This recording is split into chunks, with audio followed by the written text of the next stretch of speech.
जंगल में एक शेर रहता था। एक दिन वो शेर सो रहा था कि अचानक एक चूहा वहां आ गया और शेर के बालों में घुसकर खेलने लगा। अचानक शेर की आंख खुल गई।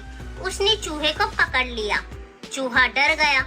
शेर से मन्नत करने लगा कि मुझे छोड़ दो, मैं आइंदा ऐसा नहीं करूंगा। शेर को उस पर रहम आ गया।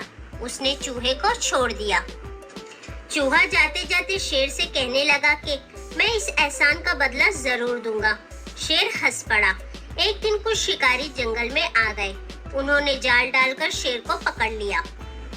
वहां अचानक वही चूहा भी आ गया। उसने अपने दांतों से जाल को काट दिया। इस तरह शेर आजाद हो गया। शेर ने चूहे का शुक्रिया अदा किया। चूहे ने कहा कि कोई बात नहीं, एक दिन आपने मेरी मदद की थी और आज मैंने आपकी मदद की, इसमें शुक्रिया किस बात का। Watch and subscribe to our channel and don't forget to tap the bell icon. Thank you.